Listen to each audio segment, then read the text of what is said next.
as I've gone mildly insane. And I can hear that, and I'm saying that, as I say, welcome to Discussing Tabletop. I'm mildly insane. Something's happening, and I'm not... I didn't start my camera. You didn't start your camera. I honestly have been setting up a bunch of stuff, so I didn't notice at all that you had it. I just saw me appear as a blue box on the... Yeah, I've just been setting up stuff, so I'm, like, missing it entirely. That's something I probably should have not missed, but...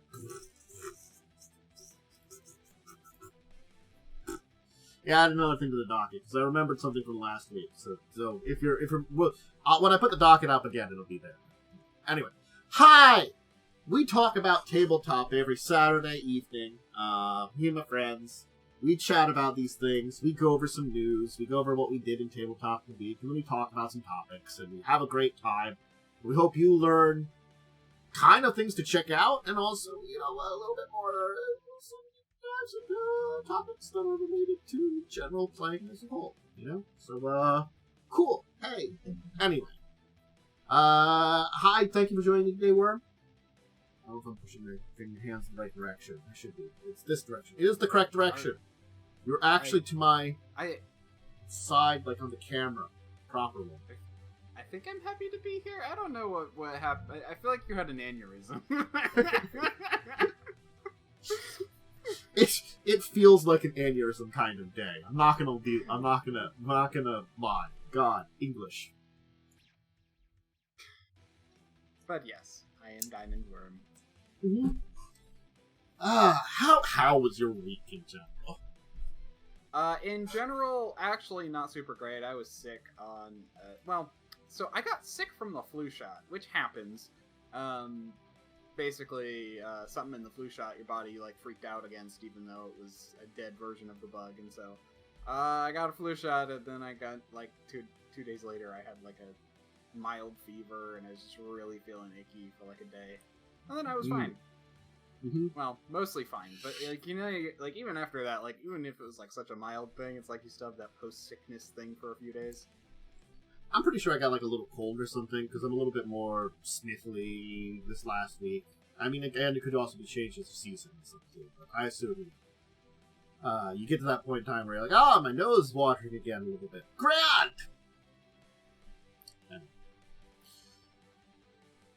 I guess we should get into this topic of docket, blah, blah, blah, blah, blah. Let's talk about some shirts first. Why don't we talk about shirts? That seems fun. Certainly, everybody loves a good t-shirt, but do you want your own Paizo t-shirt? Paizo's partnering Pegasus Publishing to bring t-shirt designs, that are honestly pretty neat looking to, DragonCon. The Starfinder one with the Captain Concierge.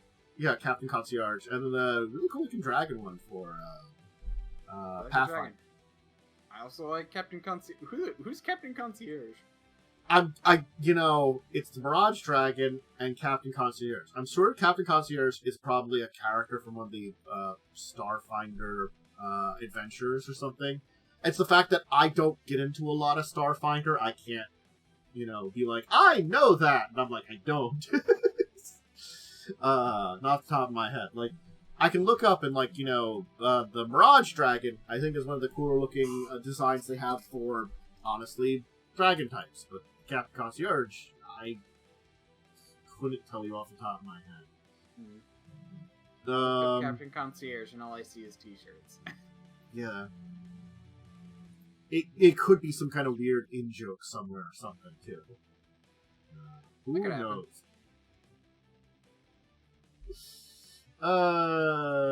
Very much so.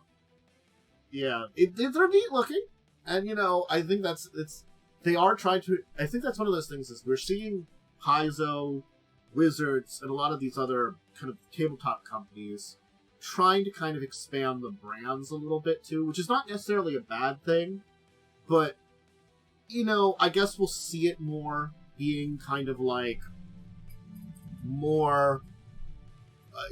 the brand is not just the tabletop, it is the world and the things you publish and stuff around it. And the tabletop is just a driving component of it. Kind of like, I would say, Marvel, the driving component is Marvel Comics, but then there's all the movies and the TV series, and then like all the other product lines and stuff like that, and all the toys and stuff, that it's got this core driving factor that's still the same thing as it's always been, but it just expands to everything else. And will we see a lot more of that with things like, you know, the Forgotten Realms and Valerian? I don't know, but we're seeing attempts at it. So t-shirts. They're neat looking. I have nothing negative to say about t-shirts, because t-shirts are cool.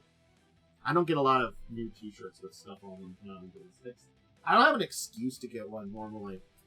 Like, the only time I'd wear a t-shirt like this is if I went to a convention. I go to, like, one convention for, like, maybe a day or two a year. Yeah. I have to wear, like, nice clothes at work, and, at home I always wear just black t-shirts. Yeah. I mean, that's so much nicer just to have a, like, this, like, normal kind of t-shirt on and just be, like, these are like the ones I can kind of get beat up and stuff, you know. They're just simple t-shirts. I literally just buy like one of those like packages of just all the same t-shirt, all black, and that's what I wear from day to day.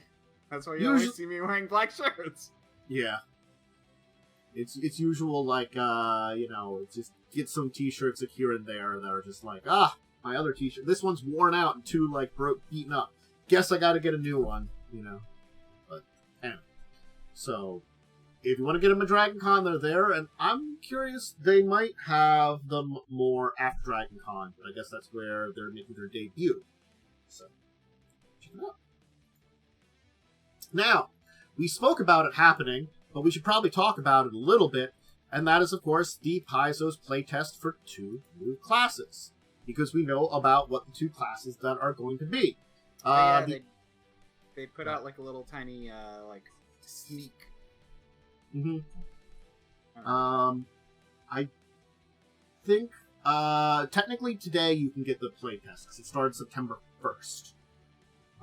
So they are available on the Pathfinder playtest, and they're the Animist and Exemplar.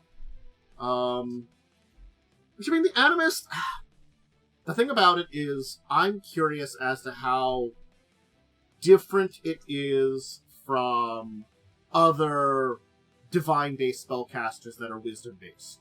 Because we already have 2 of those. Well, we have one, the Cleric, and we have sort of another, though it's technically now primal spellcasting, because they have the 4 types, but we have Druid, which was, if we're looking 2nd edition, was more divine, now primal spell, but it's still that kind of area that... Are we walking Druid away from where kind of Animist is and separating it as something in between the 2 of them? And I'm curious as... Did they get rid of, like, the Oracle and stuff?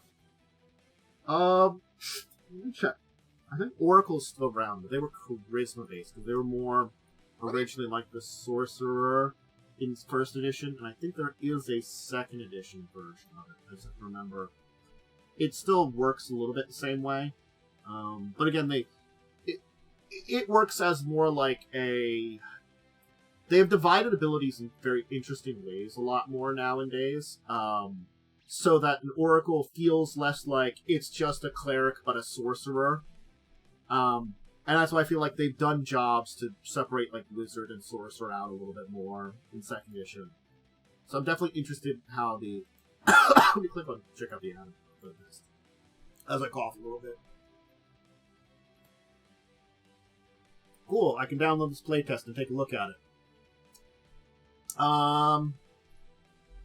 Just looking it over quickly. You know, the one thing I always hate about Paizo's website is that it's so hard to get to their, like, compendiums. I think that's... Market when you find it. Yeah, I think the thing is, like, a lot of stuff for the Paizo stuff, and I'll link the playtest thing again, too, is that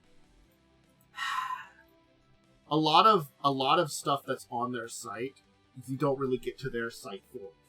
It's sort of like, as soon as I want to look into information about Pathfinder, either first or second edition, I don't go to Paizo's website. And, it's sort of like, yes, Wizards has D&D Beyond, which was originally independent from them, but they bought it up, and it was always flavored as D&D Beyond, while Pathfinder had, like, the PDF, the PSFR D20s, originally, and then also Archives of Nethys now. The Archives of Nethys is technically not them, but also has everything, and also you don't have to pay for it. I don't know. I mean, the thing about, like, Paizo is that it's always been, like, free for the most part, but, like, you can buy the books. And I always felt like that's why they kind of made it... I feel like they purposely make it, like, not super easy to get to, and, like, just to, like, kind of encourage people to... But it's also, like, not too hard, but then... Yeah. Let me just pull out just to check some things here, just to compare and contrast. So it does look like one of the big things is that they have a different format for the way that Animus do spells.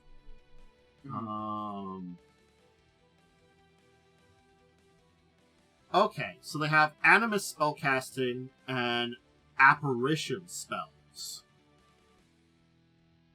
Which is interesting. I guess they channel, like, spirits into themselves and stuff, it seems like. Well, what's interesting is they're divine, but, like, not primordial, which is interesting.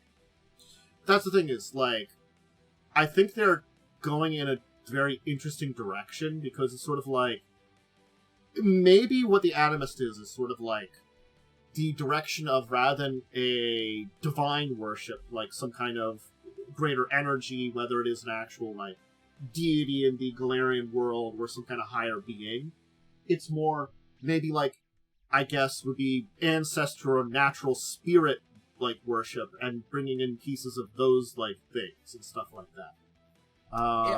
It almost seems like, based, like, just from just reading the, like, little section here, it sounds almost like it's kind of almost like a warlock, but you're making a pact with, like, nature spirits.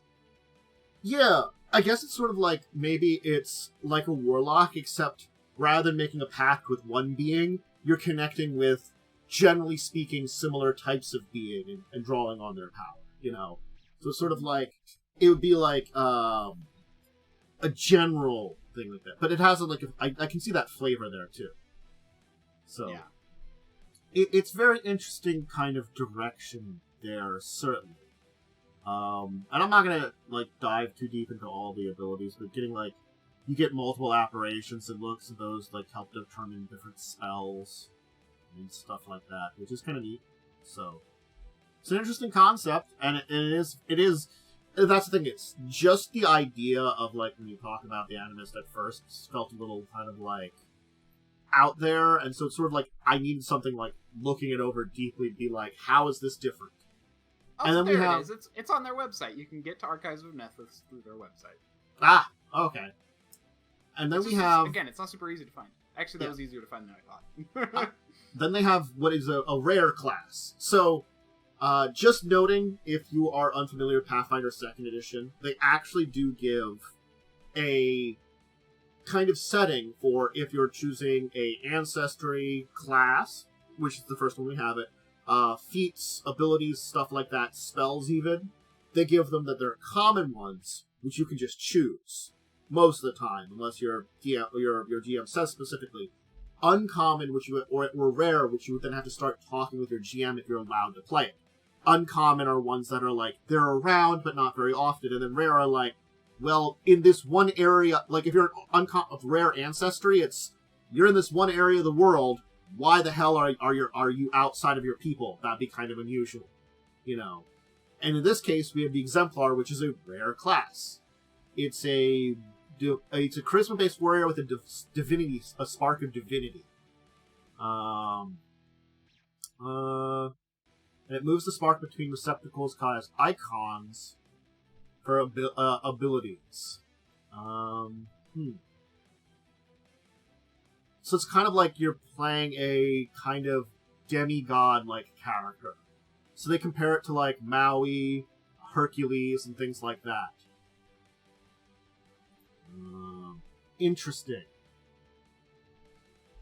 It's certainly a very different class, then, too. So this is going to be a rare, because they have common, uncommon, and then they're going to make a rare? Yeah, this is the first rare class. Okay.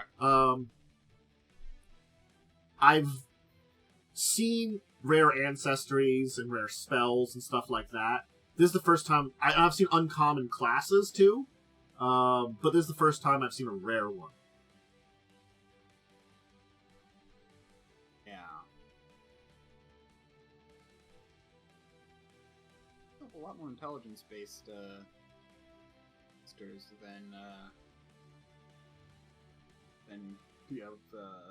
D&D does. Which is kind of nice. I feel like D&D really, throws intelligence to the wind. Yeah, and, well... I think that's the good thing about it, is, there's a lot of variety in where points in time where you can use ability scores and stuff like that.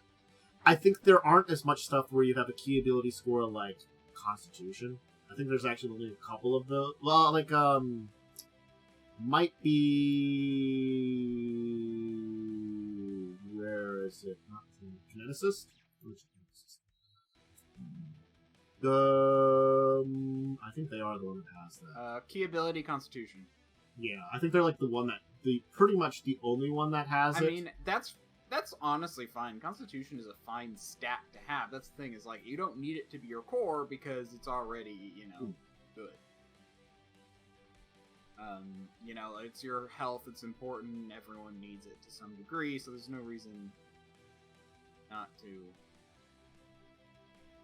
Same with wisdom. Wisdom's perception, which everyone needs. Yeah. It's really bad idea to dump your wisdom unless you're you clearly have a team with someone who's going to be your wisdom. Well, I think the good thing is that a lot of the way second edition works is it's really you don't really dump anything, anymore, which is good. They balance it out a lot, and I do like the way they do ability scores to a degree. Their ability boosts are kind of neat, but it's this interesting idea that as a rare one, that's the thing is, I guess because it's rare, it has to fit in with your adventure very hard. Why would your version your universe's or this place's version of Hercules be joining this adventure? And certainly you've had adventures like that. I mean, didn't Hercules join in Greek mythology, Jason the Argonauts? Wasn't he part of the Argonauts or something, I think? If I'm remembering correctly. And he's kind of, he's the same kind of thing. I do not know about actual Maui in her tradition beyond, I don't know the actual versions of it, other than, the actual existence of it, the character in mythology. Yeah. So I can't really answer on that. But let's see, what is the exemplar's key ability? They say strength or dexterity. That makes sense. It's gonna be a fighter. Some kind. Yeah. I assume that charisma is important, but it's not a key score. Just for probably some abilities or something, because they do say a charisma-based divine warrior. So I'm interested in where charisma comes in on their character's abilities. It might be related to some of your divine abilities or something like that. And again, being a fighter type definitely means that you do have to have physical stats, whether it's dex or strength. Oh, okay. So they get divine spells that are cast based on charisma. Okay. Good. Yeah. I get you. So they do get some abilities based around that. Yeah. So basically, their spell save and whatnot would be. Okay. Okay, so it's really more they get domain spells based around charisma, and those can have a big effect. So yeah, so that's why your charisma is important too. Gotcha. Yeah. Yeah. It's kind of cool. Do they have like a? Because I remember something I always liked from D&D 4th edition. I'm kind of wondering, do they have like a warlord type in Pathfinder? This one thing I always like. I really liked the addition of the warlord in 4E. It was a really cool like charisma fighter. They've kind of combined some of the stuff from the old warlord with the new, because they got rid of the paladin. They introduced the champion, which was supposed to be a lot more kind of in between paladin and warlord a little bit. But I think like a pure thing similar to that, we really haven't seen that since 4th edition. And I do agree, it was an interesting idea for like, something a little different. But yeah, I was decided if I was going to play 4E, I'd play a warlord. Warlord was a pretty neat kind of idea. It's just unfortunate, we haven't seen something like it very well in any edition. Which is kind of sad, because I did like a lot of those, a lot of stuff they did in 4E. It's just that recreating it's not always as easy, I think. I think that's why we've had some, like, lack of inclusion in certain of these things. Anyway, I'm just saying, like, this kind of hits the spot a little bit, in the sense that it's got some divine ability, but it's kind of more of a warrior base. And it's not quite a paladin. Like, paladins have always had a very clear concept to them, so anyway, that's why I'm like, this kind of hits that spot a little bit. Yeah, I get that. Sometimes you just need something that will like kind of like fill in a gap, and certainly both of these, like on the surface, like especially the Animist, it took me a minute to like look at it, see like how is this different, and then I'm like, okay, I can see how this is different and how they're going for it. And the Exemplar, yeah, it's very unique, but certainly I can see why it's being treated as a rare one.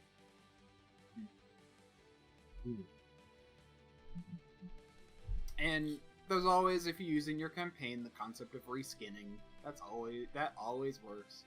Yeah, certainly. And it's the other thing too, is if you're using a custom setting, like the things that are rare, uncommon, and common are different to your setting, and they talk about that. It's just like, in general, these are the ones that would be rare to the Pathfinder setting of Galarian, and, gives you an idea on also, honestly, power level a lot of times. They put things, generally speaking, not only because it makes sense story-wise to be uncommon or rare, but usually stronger things tend to be in those positions. Things that you're not going to want them... You're going to want to think about whether it's appropriate to whatever game you're doing. Is it going to unbalance things? Good thing to think about. So, there's the playtest. It's out now. You can check it out and try it out for yourself. Now, here was an interesting news article that I hadn't heard about that I wanted to chat a little bit about. Someone apparently stole $300,000 worth of Magic cards, and they were recovered at Gencon. Why didn't I hear about this much stuff being stolen at Gencon? I didn't hear about this with any other Gencon dude from any other place. Huh. Yeah, I hadn't heard about this either. I don't pay as close attention as you do, but I feel like this is something that I would have heard about. Yeah. I mean, it's possible they didn't want to, like, release the news, so they kept it hush-hush while they looked, because that can sometimes... Because, like, someone tips off that, like, they have a picture of them or something, and they can dump the cards and, that kind of stuff. Yeah. So maybe it had something to do with that, but... And I guess it could have been kept more on the down low, because they were trying to find it. And apparently they did recover the stuff, and, are charging the thieves, it sounds like. But still, $300,000 is a lot. I can see that happening, but that's a lot. What is that like? 30 packs? No. That nowadays, yeah. I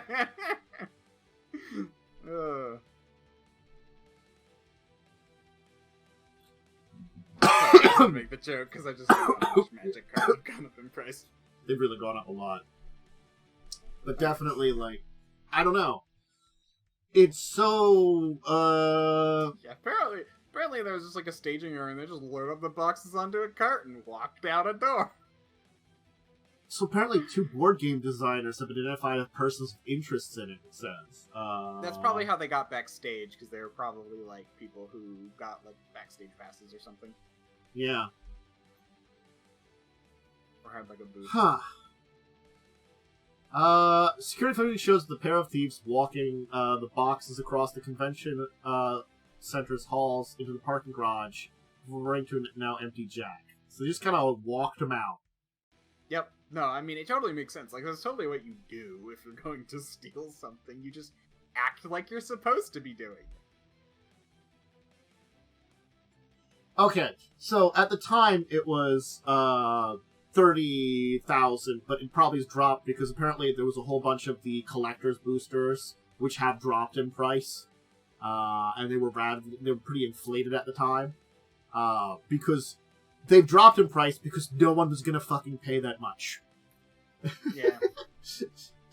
There's this boost that comes with originally like the pre-orders and stuff, and then like when people are realizing, you know, like just not this and stuff. But there's a lot of things to talk about in the entire thing.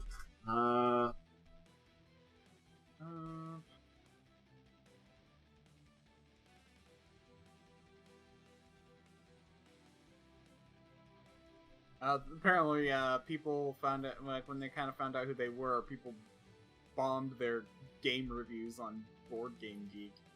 Ooh. It's not very You know, nice. this is like one of those things is like, was it just them, or was it like, are they the only ones involved with board game? And I think that's one of those things they have to say before you review bomb them and stuff Yeah, like no, that. I that's the thing. It's not like, you shouldn't. Yeah. Yeah, because the thing is, if these are the only 2 working on it, then or Wow. I don't know. Yeah. Look, it's one of those things. Yeah. So there's 10 people who worked on the game, and I guess 2 of them were involved in the theft.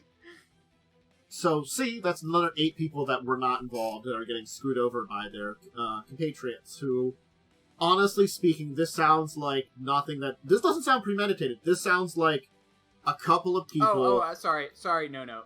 They are the 2 designers. Everyone else were artists. Sorry. Even nonetheless, if the 2 designers were at fault, the artists, were part of it, and who knows how involved they were, if they were just hired-on artists, or if they were there from the beginning or something. There's a lot of details we can't really determine, and even so, like, I just feel like there has to be, not excusing their entire thing, but it's probably like, desperate people, and they just see an opportunity, there's a lot of issues with the world nowadays that drive people to desperation, so it's not an excuse. Not in any way. Yeah. You shouldn't do it.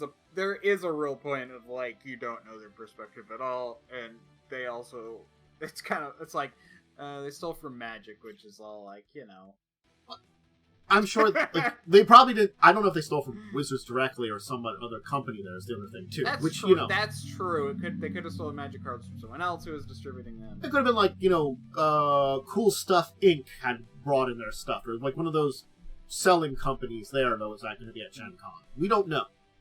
Regardless, though, they've been caught. They're going to be charged. Well, theoretically caught and charged. These are the ones identified. Be a trial. Again, innocent till proven guilty. It's a crazy thing for that much money worth of stuff to have been stolen. But, maybe we'll see it play out. Who knows? And honestly, it's sort of like, I don't think it was worth it for them. I really don't either. Like, I mean, part of me... Honestly, it could have even been as simple as, I wonder if we can do this. And then they kind of did it, and then they're like, perhaps we shouldn't have done that. People do that sometimes.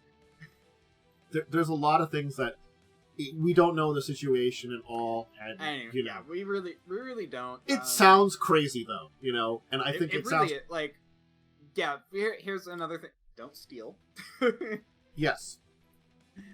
But yeah, that should be without saying. But honestly, part of me is like, yeah, I mean, like, well, it's the only and it's the only game they've worked on. So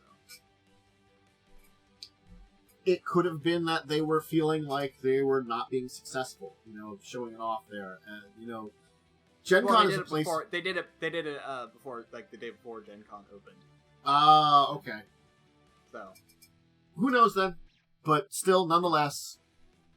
And again, the other thing is, the review bombing is, remember the important words, the stuff has been recovered, but the thing is, innocent until proven guilty, they haven't been officially charged as of yet. That's the other thing too. It's all like they haven't been charged. They also could have been doing it on behalf of someone else. You never know. There's situations that we don't understand in the entire thing that definitely scream the review bombing part is not a great idea until you know what's going on. Wait till it's done. I feel bad that their names are out there. I think it's better that we do not say their names.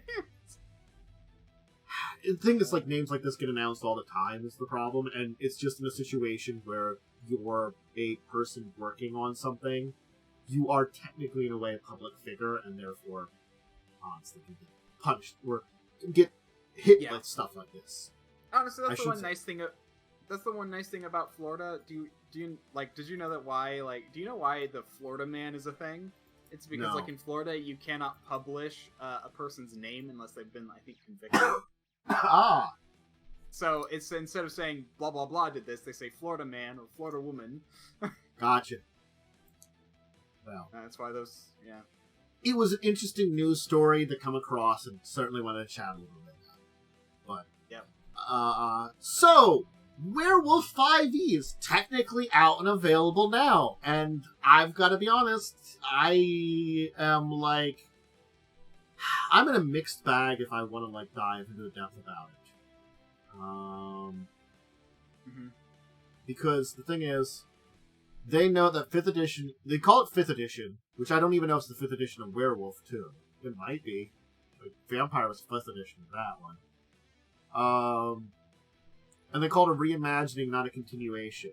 Which, I mean, is to a degree fine, but I'm curious as to the direction they take the general narrative of it. Werewolf the Apocalypse, honestly, very different from Vampire, doesn't really have the same kind of ongoing various narrative.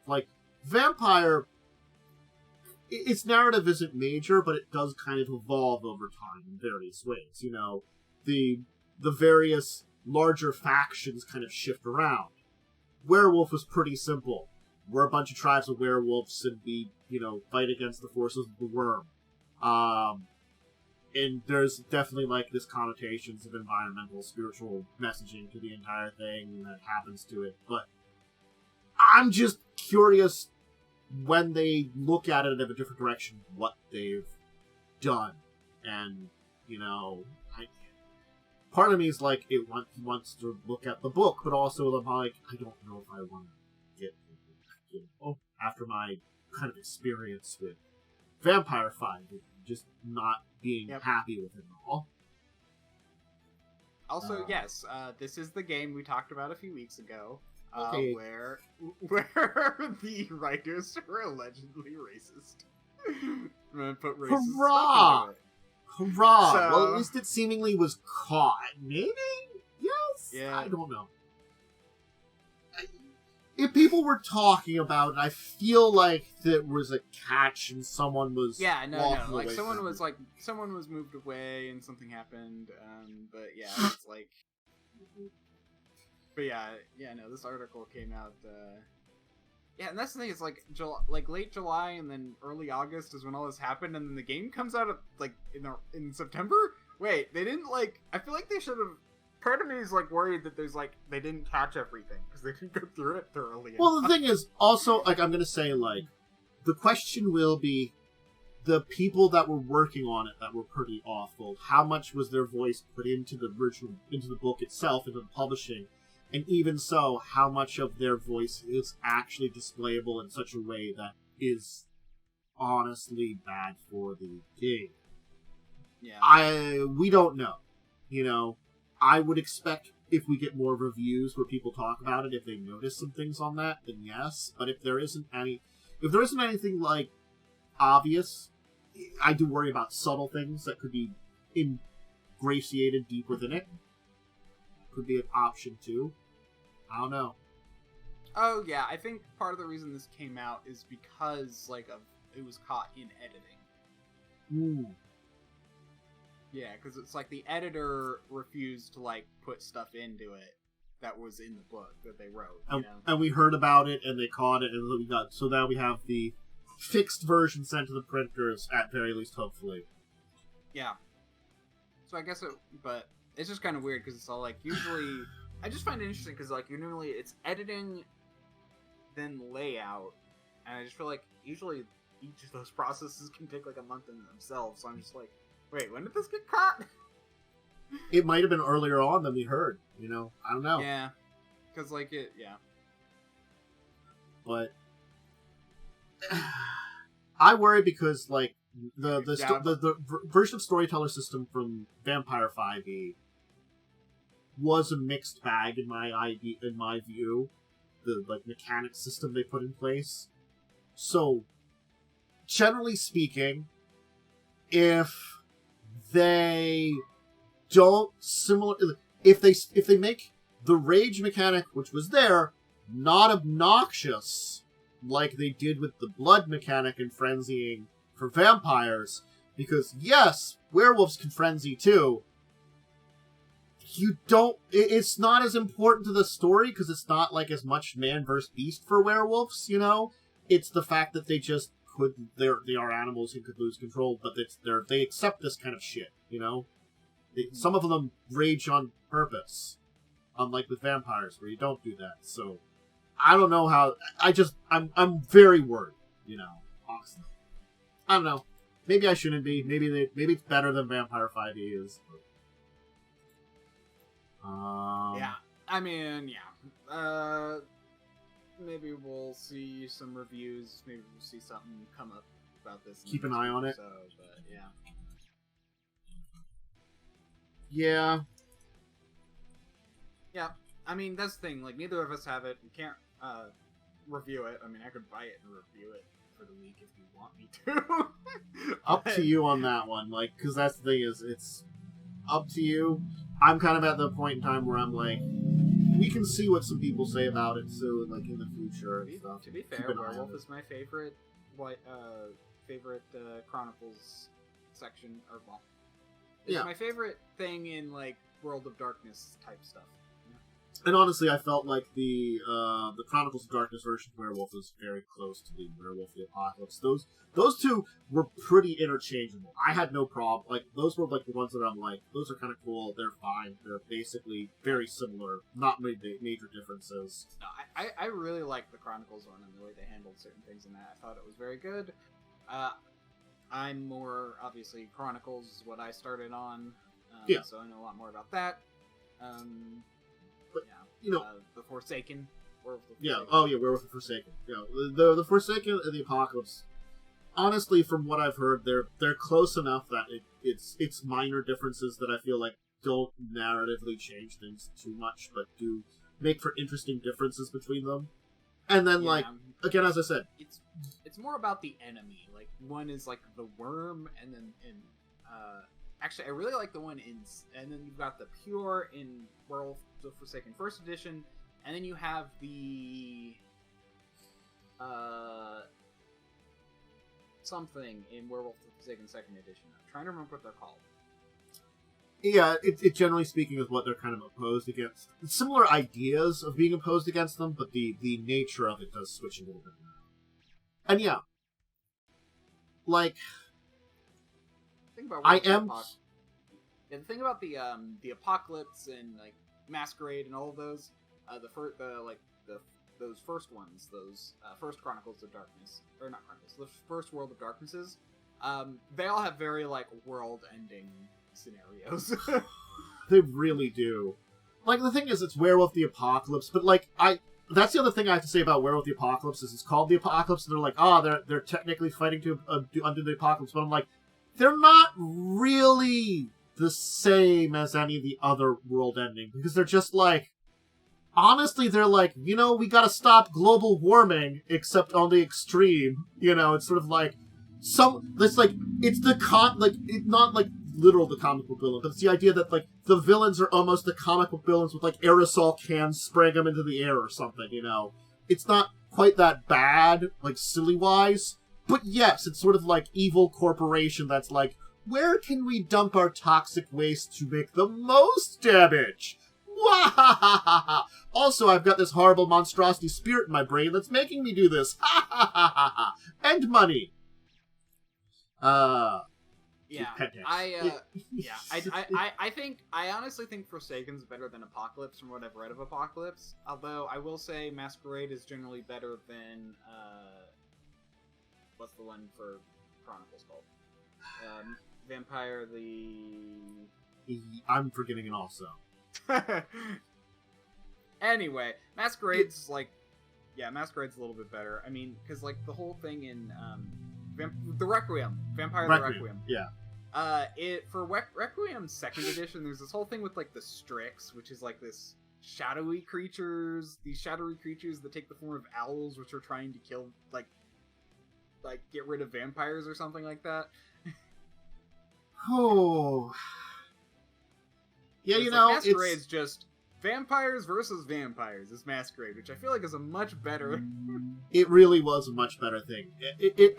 I think that's the thing is like, it's for like the Chronicles. Both versions of them are much more group verse and outside enemy, which is fine, kind of narrative ways, and it's still having to deal with your own internal monster inside. But I do like how Masquerade originally, before we get to 5th edition, was much more focused on you're balancing out that kind of worry about, like, losing control of yourself, but also you're in a world that's trying to hide, and there's a society that's basically out there trying to make sure everybody keeps in line and hides from, like, the real world. Which, again, is another reason why I hate the entire, the way they went about the entire Inquisition line of world building, because I felt like it was an extreme and kind of anathema about how they presented stuff in earlier editions. But the crazy shit that was this semi-apocalyptic stuff that happened at the end of the one thing leading into the 20th anniversary series, maybe that had enough of an effect that, somebody somewhere fucking figured something out and was like, vampires! But that's still stupid. Anyway, Werewolf the Apocalypse. I hope it's good. Yeah, maybe I'll buy it and look at it. I don't know. Depends on how it goes. We talked about it, but here it is, now officially on Kickstarter. The Running Moria book, where it's a big old campaign module. So, yes! I guess that's the best thing to say about it. Yes! So, it's coming out for the One Ring RPG and the Lord of the Rings 5e RPG, Moria Through the Doors of Dunnan. We talked about it a little bit in previous week. The Kickstarter's officially live now. It came out during this week. It's funded by a lot, got 11 days left, so can't say much more about that other than, if you really are very interested in it and want to check out the Kickstarter, you'll be getting it! They're probably getting deeper into their stretch goals even now as we speak. Let's see, what stretch goals do they have? It's not trying to load up for me. So. Stretch goals, Moria map, book ribbon. Really? Sorry. Fancy ribbon in your book. The book ribbon. I don't know. Why did the book ribbon give me? Okay. Bonus landmarks. There's a goblin village taken there. Goblin village? Oh no. Combat diagram for fighting stances. Bonus landmarks, mounds of Azin Buzar. PDF art compilation, bonus landmarks, Cave of Thring. So basically, they're just adding like little bits to it, little bits and bobs. Bonus areas you can check out, treasures and stuff. A solo mode. I assume the landmarks also have descriptions to go along with them. Yeah. Yeah. I feel like it's like they're probably like I wouldn't call them like dungeon areas, but sort of like miniature areas where you have like these are some things you can check out, some things you can face against there, and stuff like that. And they've completed all the ones they were on and haven't announced any more yet. So yeah. They might put more on. Yeah, they're also using a different currency, so it's kind of hard to say. The SEC, which they're at. I mean, they're at like 8,725,000 SEC. I don't know what SEC is. I can look that up quickly.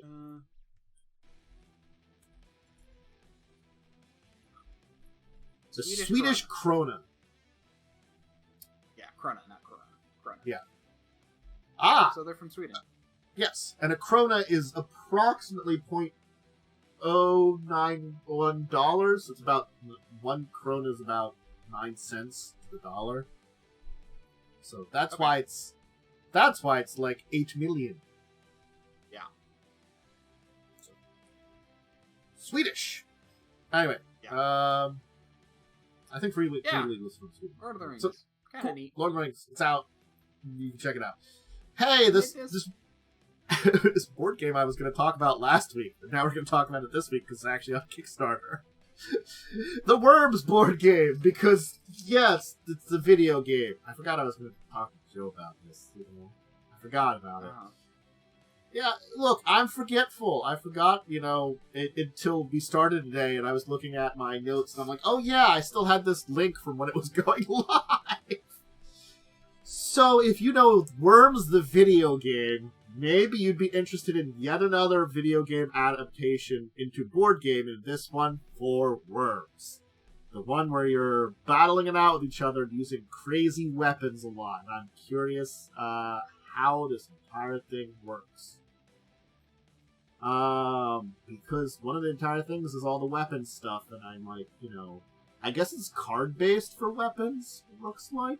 Yeah, so it's card-based. Random selected sudden death card is when it's bottom of the drop deck. Okay, stalemate develops. Yeah, so you draw randomly for cards. You can get little drops. There's some cards available you can add to your hand from the supply deck by collecting crates. There's little crates on the board. Mm-hmm. You have to hop around, which I think has you can move a hex or something like that, and you can target things. There's a drop deck that adds objects to the map each turn, so I'm guessing more things like more supply crates and stuff. Mines, bombs, probably.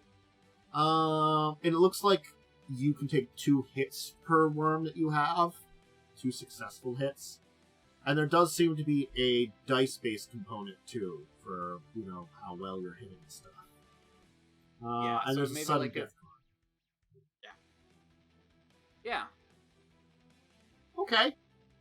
That actually feels like it's connecting pretty well together with, honestly, how Oh, yeah, I see. a bazooka card, has an accuracy of 4, and its blast radius is a hex, so it's you have to get a 4, I think, to hit, or something like that, or below a 4.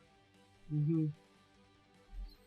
There's probably certain ways that, it works along with, the, dice rolls and stuff. So, interesting.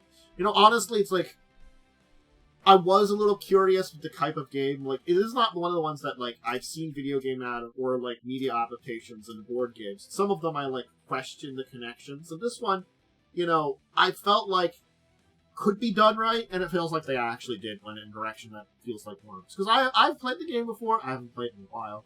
I don't mind Worms. I'm not as big on it as a good friend of the show, Joe, is. He loves the crap out of Worms. Or at least he did years ago. I don't know if he's out of touch with it anymore. He's lost it. It fell from his heart. I mean, I've probably... I've never played it. Probably seen it once or twice. On a YouTube video or something. It's not bad. So yes, Worms. Check it out. It is another one that is certainly funded by a good percentage with 10 days to go. And they're pounds, so they're in Britain. So yeah. Anyway, there it is. I did say I was going to talk about it last week when we ran into it. And now I'm talking about it here. Oh yeah, there's a special die that has like numbers in it. Okay, yeah. Got like a special hit die which has some numbers and some symbols. Neat. I'm just gonna check if I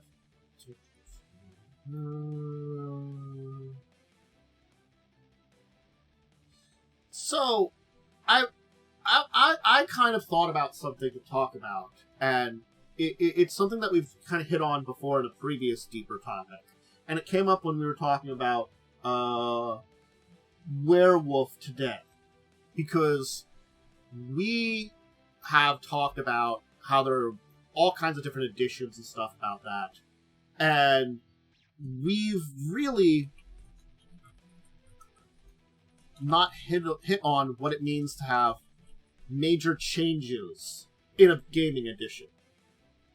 You know, I don't think we've talked about that. Because we've historically seen that. You know, 3.5 to 4th edition. You know, 4th edition to 5th edition. Yeah, like, that's a major change too. But nonetheless, when we go to 5th edition, it looks and feels a lot like more than like 2nd edition, 3rd edition, 3.5. You know, 5th edition, I can see it through to them. Certainly, like 6th edition Shadowrun is a vast change for it. I would say, to a pretty good degree, 5th edition Vampire. They are systems that have taken vast departures mechanically more than anything from their previous editions. Like, and a lot of these are negative, but there are positive ones. Like Pathfinder 1st to 2nd edition is a pretty major change. They completely redid the way the system works. Yeah, then you have one I know a lot about is Traveler. Traveler has 5 base editions plus 2 Mongoose editions plus another one called like Mega Traveler, and I think another one somewhere. Lots of those. And I think it's a thing that, like, it's a challenge for us out there playing these systems to move in between them to a degree. And I think it's a thing to kind of chat a little bit about, because it is, honestly, exactly that. A challenge. Think about this. Like, I was there for, like, let's have you go first, and let's use the 4th edition to 5th edition, but also I will go on my end from going 3.5 to 4th edition. You had experience with 4th edition. What was it like then to move to 5th edition? I don't know too much. Like, I didn't actually play it all that much, just because, like, I literally started playing right when 5th edition came out, so, like, I only played 4th edition, like, once for a part of a game. So I did really kind of get a start with 5th edition.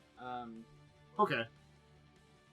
But actually, for me, the biggest thing was probably from World of Darkness 2nd edition World of Darkness,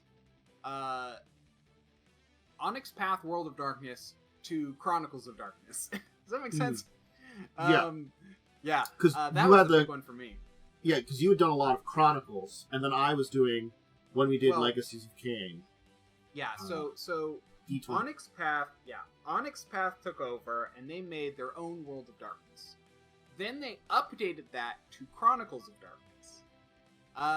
So there's actually a Vampire the Requiem, and then a Vampire Requiem 2nd edition. The first one is technically World of Darkness. The second one is Chronicles of Darkness. When they actually separated it out a lot more. Yeah, when they actually kind of made it their own. Because basically the first one was based a lot more off. So the only thing that was really a difference was like rules. Because they went from the... they made a success-based system instead of a...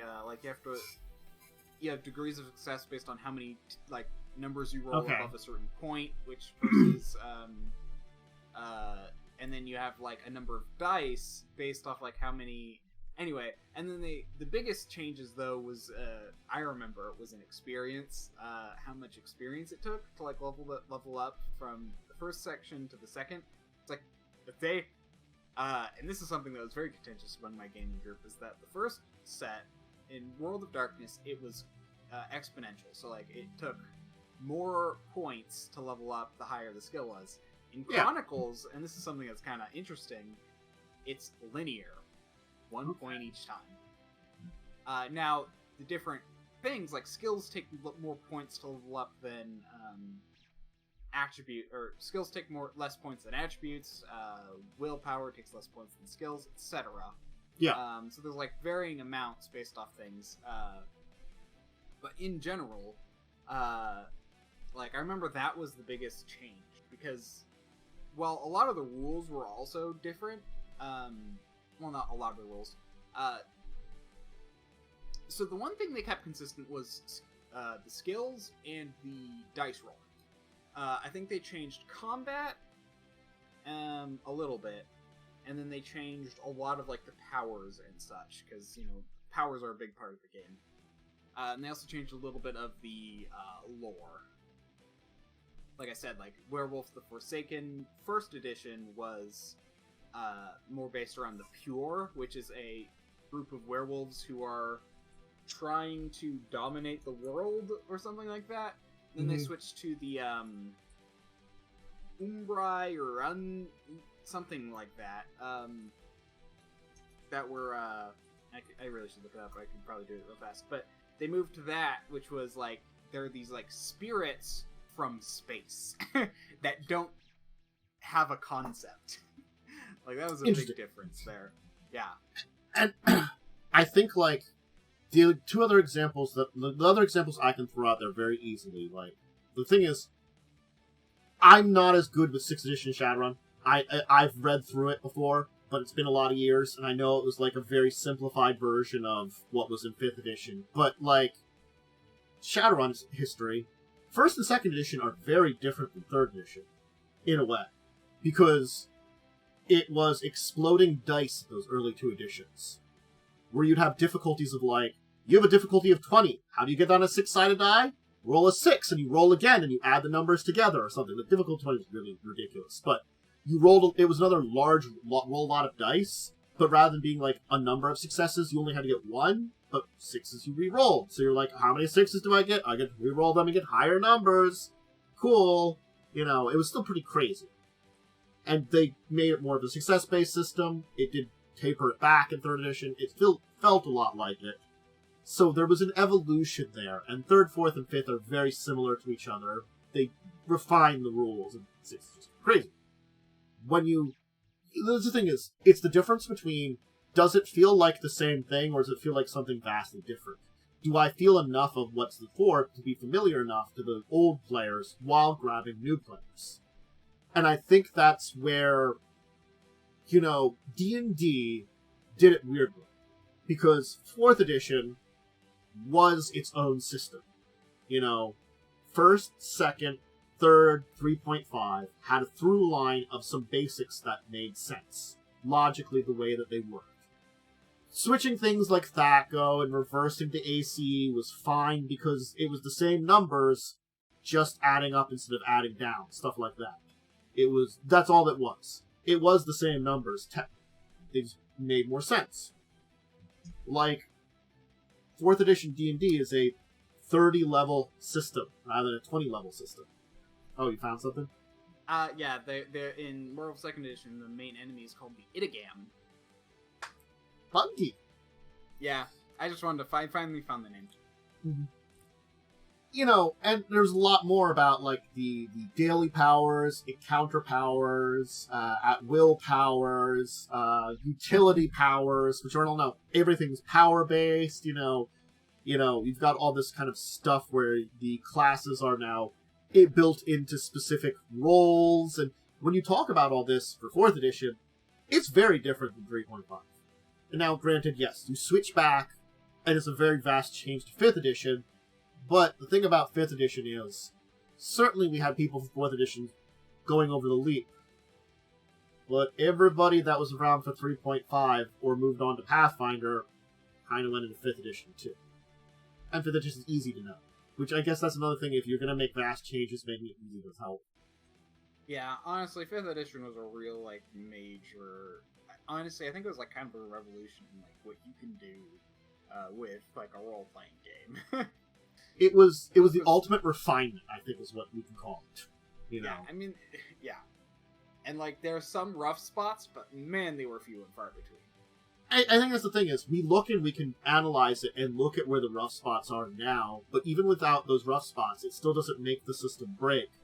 5th edition is a very simple system, which I think I've talked about, which is good for it and bad for it in a lot of ways. Honestly, I think the best thing for it is that it makes it really easy to get new people into it. That's what simplicity helps a lot with. I think that's the core aspect of the simplicity of 5th edition is one of the reasons it works so heavily. But, like, when I look at 5th edition, it learned a few, very tiny, very few lessons from 4th edition, a bunch of lessons from Pathfinder, and really, it took what 3.5 was, which was kind of like the refinement of the older editions up till then, and refined it down to this perfect nugget. You know, they figured out what you needed for a core system, and that's a good part about vast changes. Because, yeah, 5th edition is different than a lot of the other ones before it, but they just took that core nugget and refined it down to its perfection. And so it's familiar to a lot of people, and yeah, okay, the 4th edition people are less familiar to, but there's still through lines there that they can understand, I think, is the other thing. There's still some through lines. The same could be said from Pathfinder 1st edition to 2nd edition. There are through lines with the way things work that are comparable. Same ability scores, similar skills, similar classes. Certainly, the numbers are very different, but a lot of the other stuff remains the same. Yeah, in fact, I feel like Pathfinder 2nd edition has a very nice refinement from 1st edition. I think it's more of a different type of refinement, because I think 5th edition is like a very simplified refinement, whereas Pathfinder took a more complex refinement. So they kept their system very complex, but they refined that complexity to be more uniform, which is nice. I think that's the good thing about 2nd edition, too, because 2nd edition Pathfinder looked at itself, well, 1st edition Pathfinder looked at itself and said, what is my system known for? The same thing that came into 3.5, bloat. Bloat is, you put more stuff out, you got more successions for, like, more feats, more spells, more monsters, more all this stuff, more classes. How can we find that?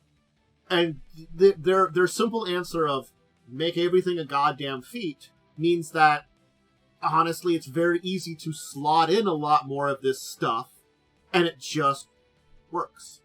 Yeah, it's easier to slot in without having to make new rules or break things. Yeah, they made it simple in a way that they just basically made like a very slottable system, and these refinements, these changes, are something that like it's unfortunate that, you know, a lot of players do have to face. When you get into a system, you're not going to be as fortunate as, let's say, 3rd edition of 3.5, or what we're getting now of 2014 D&D to 2023 D&D, you know, old D&D versus new D&D 5e, you know, whatever that's going to be. They are very close to each other, you know, they are pretty much the same. It's very interesting because a lot of the notation type things I see in Pathfinder 2nd edition, I see them doing in 5e 2nd edition. You know, like Pathfinder 2nd edition, like simplified a lot of their wording to make it like each thing very clear. Like conditions, there's a lot of conditions in 2nd edition as well. Yeah, and that's kind of something they're doing in 5th edition, 2nd edition. I know. I made fun of the conditions for Pathfinder 1st edition when it first came out, because it's like everything's a condition, but more experience with it, I'm like, it is kind of silly still, but by making it this, it simplifies it and makes it easy that, like, oh, what conditions do I have now?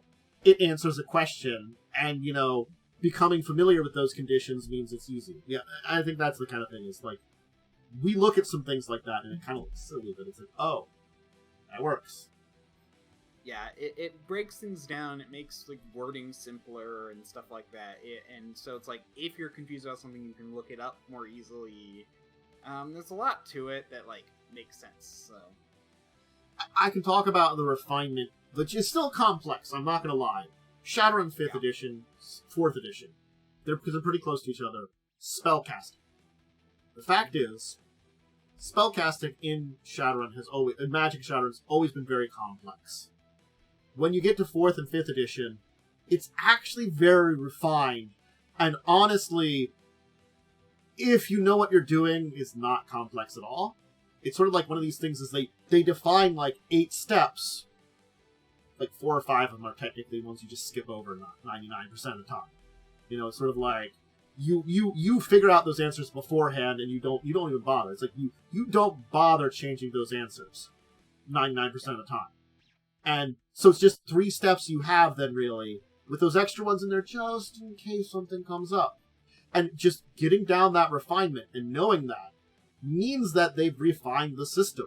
And it's still got a complexity, and it's still, honestly, a hell of a lot better than those earlier editions versions of Magic, because I cannot remember how to do that. I can just remember it was worse. You know? Just trying to remember back this, nightmares of trying to figure out stuff back in the old days sometimes. yeah, actually, I feel like something that didn't succeed as well at their editioning was Traveler. So specifically, I've looked at I've looked at Mongoose first edition and Mongoose second edition Traveler. Mark Miller's is a whole different story. But those two, it's very interesting. By upgrading, they simplified a lot of the complexity of Traveler. Like, if anything, I'd say that's one of the downsides of most versions of Traveler, is they're very complicated. And Mongoose, in their second edition, tried to simplify that a whole lot more. I think their first edition also simplified things, but their second edition tried to simplify a whole lot more. But where I noticed a big problem, and even when playing it, is their simplification of combat. I, as a GM, have no idea how to rule on certain things, which should be clear, because in their refinement, they left out a lot of, like, rules. Like, grappling, like, how do you end a grapple? What counts as ending a grapple is not specified in second edition. It is in first edition. It's definitely one of those things that, like, it's sometimes hard to update and change things. And it's sort of like, I think it's what we have to respect upon that. Like, when someone builds a system, are they building it from the ground up again? Or are they building something on top of what exists, but refining it? Where is the level of changes when you're doing something like taking a D&D, or a Shadowrun, or a Pathfinder? And you ask yourself that question as a designer first. And then you build upon it. And honestly speaking, that answer and that question is not always well for you for the players, you know? And I think that's why we've had such ups and downs with so many systems, you know? And I'm like, I would not bust a lot of some certain systems, like, you know, I can say, like, as much as I have things to say about D&D 4th edition and how different it was, I think it was fine. Had a lot of problems, but it was fine. Pathfinder 2nd edition, very great. They've done a good job with it. Even Shadowrun 6th edition, I think it neutered too much in it, but I don't think it's a bad system. I think it still works. I think the simplification hurts it in a way from the kind of story they tell, but still, even the same can be said for, you know, Vampire 5th edition. I don't like what they did and the changes they did, but I think it still works, you know, and so it's more opinionated for myself for that one. And there are certain people that I know would tell stories that work with the system they built. I just thought, personally, that it cut a lot. It made stories that I tell in World of Darkness more difficult in Vampire the Masquerade, you know, my type of story. Because I like the political aspect rather than a lot of the internal struggle stuff, you know. But yeah, and like fourth edition, also something I think that's overlooked in fourth edition is the simplification on the GM's side. I think it's the one rule system D&D put out that actually had a they actually made an attempt to simplify the GM's work. Mm-hmm. In a way, though, I think a lot of GMs even considered that a takeaway from GMing, but I feel like I think it was a lot simpler as like a GM, but like your enemies were simpler, even like creating enemies were simpler. Everything had very clear rules, which was a lot easier to manage. I agree with you, but for the failure of 4th edition, it once again comes down to the VTT they never finished. Yeah, because 4th edition required a map.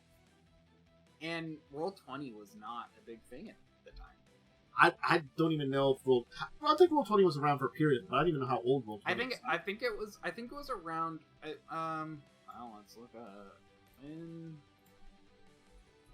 did 20?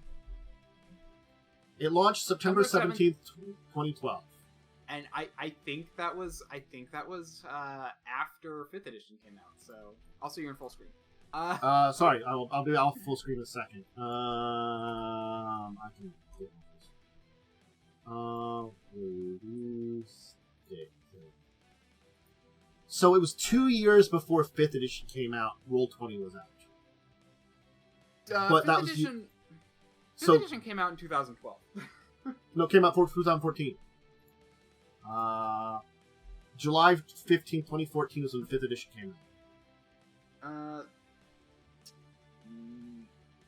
No. It says yes. Okay. Why do I have... I was playing it in 2012, though. There might have been a playtest. That was a book. That's when I bought my book. The book is old.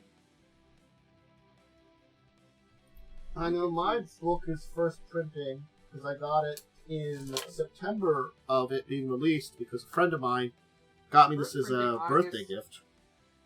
First printing August 2015. Yeah, I got it in August 2014 first printing too. Mine's corrections from the first printing, so mine is still with corrections. I started college in 2012, and I started doing D&D stuff freshman year. Well, I mean, you did say you did a little bit of. Yeah, but that's anyway. There might have been new, but I didn't know it was like brand new. Like I'm confused. I feel like time doesn't make sense right now. In January 2012, Wizards announced a new edition. There was a playtest in 2012. Yeah. In October of 2012, a playtest packet. The final playtest was September 20th. Yeah, okay. First public playtest began on May 24th, 2012, with the final playtest... Oh, I forgot about the 5e playtest completely, because I think I did some stuff. That was my first 5e adventure with some of my friends, was the playtest stuff. It must have been playtest material, because I'm like, no, it was 2012, 2013. Yeah. Either like... It was early 2013, actually, is when I... Which would have been right where someone could have had the playtest material. Yeah, certainly. Yeah. You know, so... Yeah. But nonetheless, Roll20 was out during that time, so probably Roll20 might have had some things with 4th edition during that time. But again, I can't say how well developed it was at that time. It was pretty basic. It was basically just a map and some stuff. Which helps. Map and rolling. Yeah, but map and rolling. But really, it's not what 4th edition was built and needed for. And I think that's another detractor on why 4th edition had a lot of issues, is that it had something built into it that we never saw. And I think that's something that, like, is an ambition as part of sometimes when we talk about changes and additions and stuff. It's the ambition of wanting to evolve the game in certain ways. That, isn't always successful. I mean, that's the thing, is, like, at the time, I don't think there was really a virtual tabletop. No, you're right. I don't remember when that would have been. When did the first VTT come out? Fantasy Grounds came out in 2004. I forgot about fucking Fantasy Grounds. Yeah, I was wondering about that one because that one is older. Boy, but I didn't know it was that much older. 2004. 2004. I'll be completely honest though. Its mapping capabilities not very good. I'm sure 2000. No, I've played it. I used it for Curse of Strahd actually. Just because I wanted to try a new virtual tabletop. It's also expensive. Like I think it's like $100 to buy it. Wow. And I own it on Steam, so I'm gonna. But yeah, no, and its mapping capabilities, like they're okay, but they're not good, and they hard code everything, and you have to like buy the D&D module to play D&D. Like everything is hard coded, and you can't like change it. You can't add house rules in very easily. Anyway. So they might have had an option for 4E. In fact, I'm pretty sure they do. I think there were probably some other things that existed, but I think Fantasy Grounds, if you would answer that question, is like the first considerable one, which would have come out during 3.0, 3.5. And honestly, like, I forgot all about Fantasy Grounds, because I think I talked about some stuff with that with some friends. We never used it or something, because again, not as good connections and stuff back then. It just didn't work the same way. Yeah, Fantasy Grounds is $100 to get the GM edition, but it's $40 to get the standard edition. Now, it's free. So what the GM edition does is the normal edition, if you run a game with normal edition, everyone in the game has to own it. If you get the GM edition, the other people do not have to own it. That's the real difference, by the way. So it's not like you have to get the GM has to have the GM edition, the Ultimate Edition. It's more just that, like, if you don't want your players to pay for it, you have to get the Ultimate Edition. I think the reason that this came up in my mind, this topic, more than anything, other than talking about these places where there's been major changes, because this is talking about editions a little bit too, which we've handled on this part here, is the thinking that, like, you're going to have to face this some point in time for some kind of RPG you're going to play. Regardless, it happens. It comes up that when they change editions, things will change. And you're going to have to be ready for it. And, you know, it's something like 4E was actually really fun, but people didn't get the benefit of the doubt. It wasn't the same game at all. No, it was fine. It didn't, honestly, I would say it really didn't hit the same market that 3.5 hit. Yeah. The system was, like, that is the most major change out of all of these that I can point out, was the 3.5 to 4th edition change. Because, again, like, because even 5th edition has some stuff that were lessons learned from 4th edition. There is some little bits of core 4th edition in there. They're small, but they're there enough. But the big changes like that one, where it's like, you're not expecting that, and the thing is, it's a good gaming system. It was fun. It wasn't bad for what it was. It was just something different. And a lot of times when you change systems or when they come out with something new, it's gonna be different. And that's something we all get annoyed at sometimes. But, like, when it comes to tabletop RPGs, give it some time, look at it, think about it, see how it works for you. Like, again, I've talked about, like, you know, if you like Vampire 5e, I'm not against you liking it. Yeah. You know, I kept saying, I think it's a fine system, it's just not for me. You know, that's a thing that you can reflect upon. And that's a thing of, like, maybe trying out something like 4th edition, you're like, oh, this is not for me because I don't like the way the systems work. Rather than being like, this isn't my D&D. That's not the answer, is see if it's just a system you like or not. Yeah. Don't think of it as that. I guess that's the takeaway too, is if you're gonna try, don't think of it as this is just another version of this system. Is maybe the thought should be, this is a new RPG. How is it? How do I like it? Do I like it more or less than the one I had before as a whole? or how does the changes affect me? Maybe that's the question. The way that you look at it. I mean, here's another question.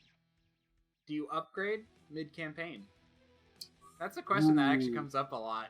When you the system upgrades are in the middle of a campaign, do we adapt it or do we continue? Depends on the situation too. I know. Something like 4th edition wouldn't do. No. Yeah, definitely you wouldn't. But 5th edition to let's say 5th edition 2.0. That one's a maybe. From 3.0 to 3.5, I would have been a maybe. Shadowrun 4th edition to 5th edition, I'd say maybe. From Pathfinder 1st to 2nd edition, ooh. I don't know about that one. Because there's enough differences, that one's a harder one to see about. There's, again, a lot of similarities, but there's enough differences. There's enough difference to where you'd have to completely rebuild your characters. Yeah.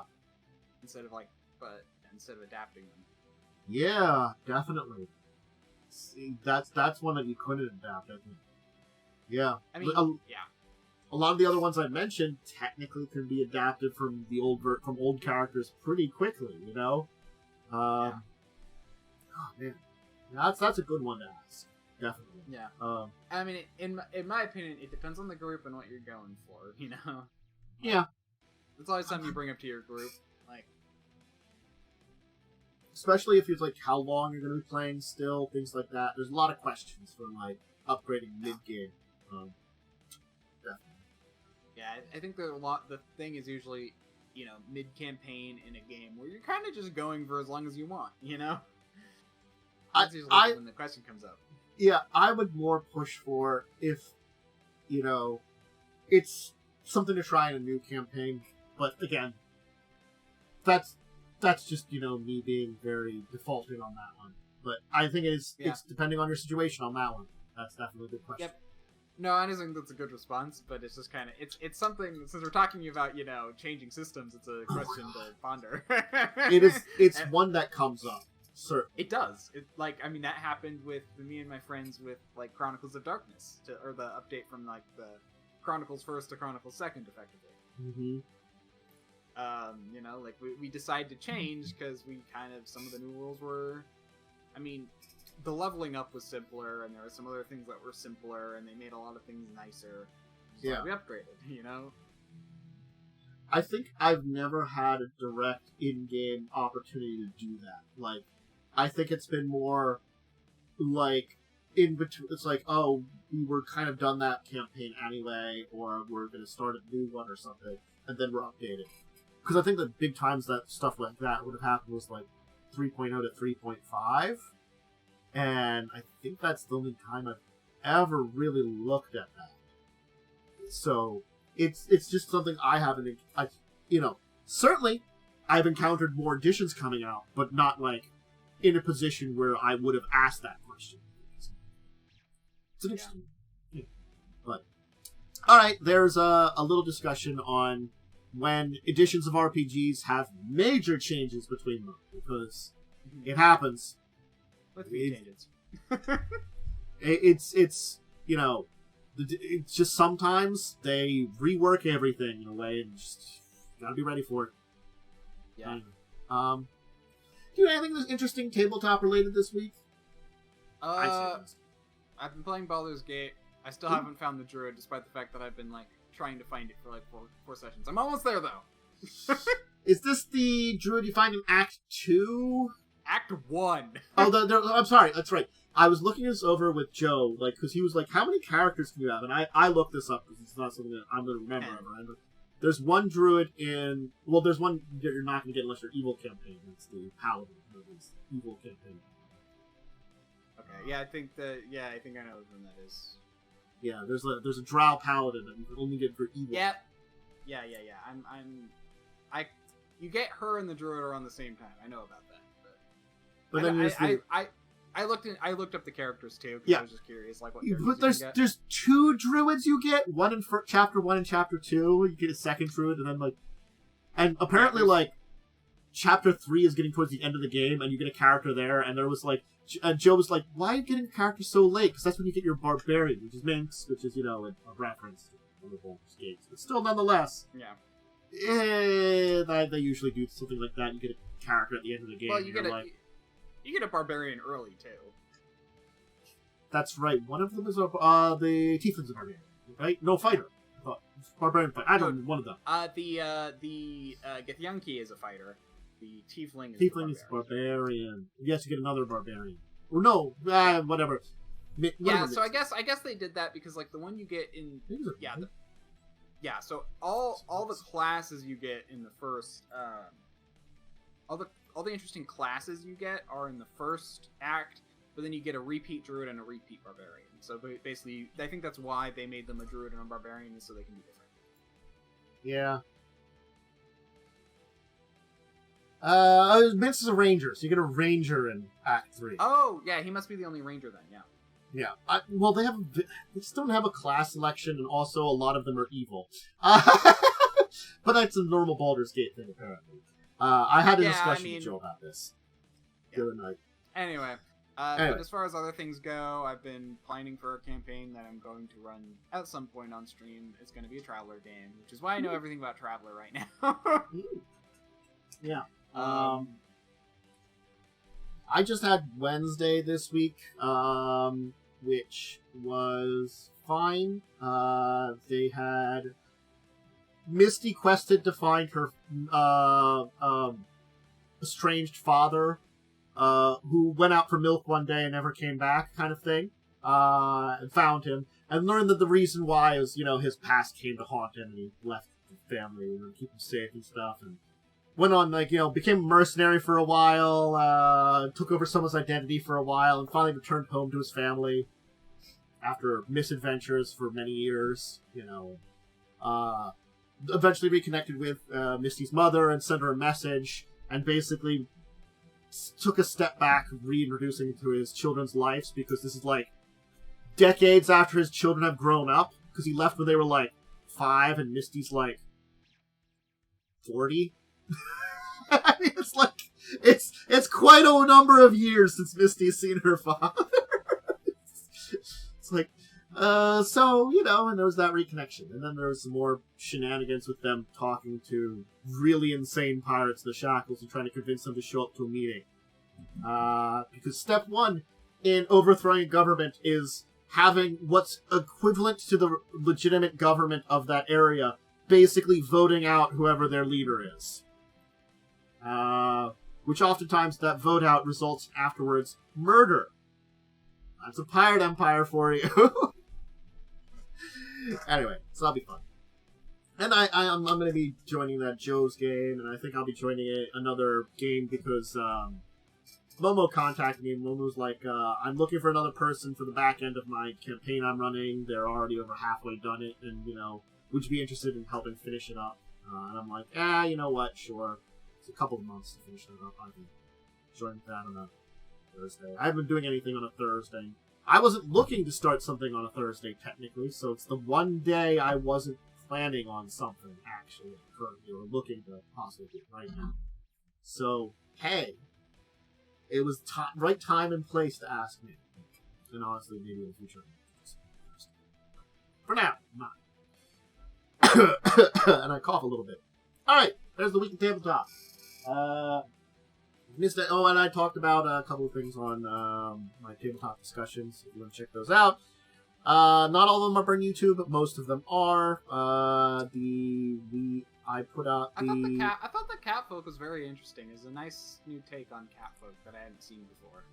That's the thing that actually I think Pathfinder 2nd Edition did a good job, is because I was looking into it, and all the lore was added in 2nd Edition. I'm like, oh, they actually created really decent and interesting lore for them. There was a little bit of that, but they really dove deep into them and, the Galarian lore and what they represent. And I'm like, man, it's so nice that they're just not, a cat person. I think Tabaxi are just there for Faerun, I don't know if there's any story related to them. Yeah. I mean, they honestly, are they part of Faerun, officially? I mean, I think they are, but... They are. I just don't think they do anything for I mean, that's the thing, and, like, nothing does anything in Faerun. It's basically just, and everything existed and fought with each other. That's basically Faerun's, like, lore. If it's not from the Sword Coast, it's not important.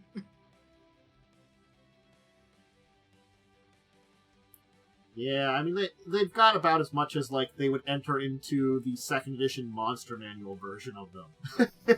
That's what I'm gonna say, like, I look at the Faerun Wikipedia, and I'm like, yep, that's, like, what they would put into, like, a Monster Manual, a section of these guys. Well, but no, that was fun, and I talked to...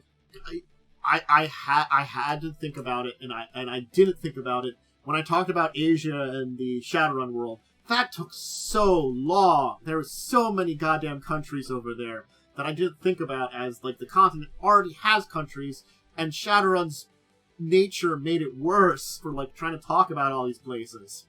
Which is so many of them. And I talked about the River Kingdoms also on Thursday. That was fun. It's a nice, interesting place in Valerian. And this morning I talked about the secret vampire society that hasn't really been talked about since or the revised edition of Vampire the Masquerade a lot.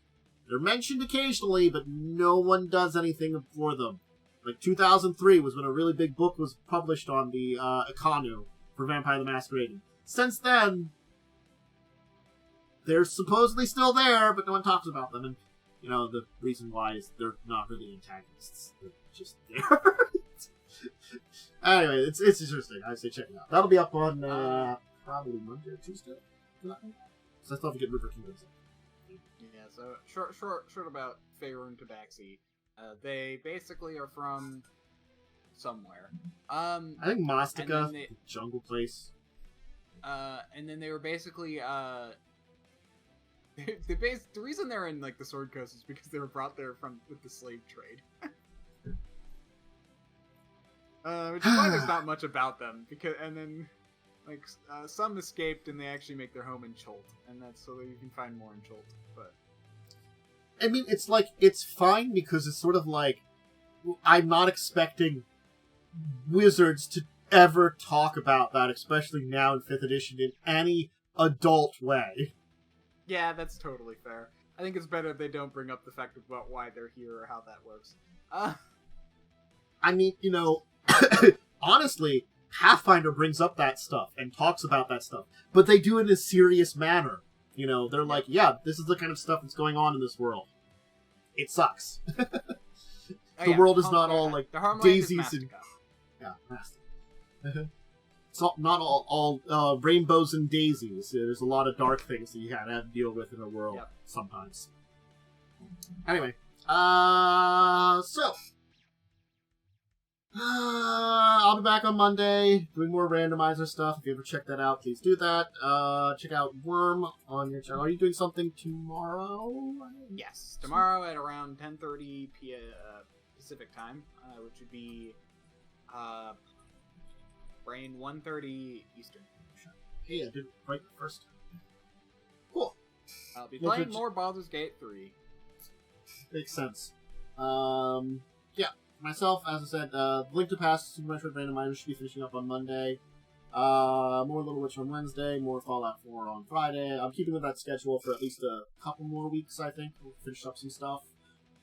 Make sure to check out my YouTube channel, link below. I've got my Discord and Twitter, also linked below. That's my bookstwitter.com, my social media stuff. I can't think of anything else right now. I'm kind of getting tired and a little headachy, actually. So I'm going to go end it here, and I'm going to go take some pills.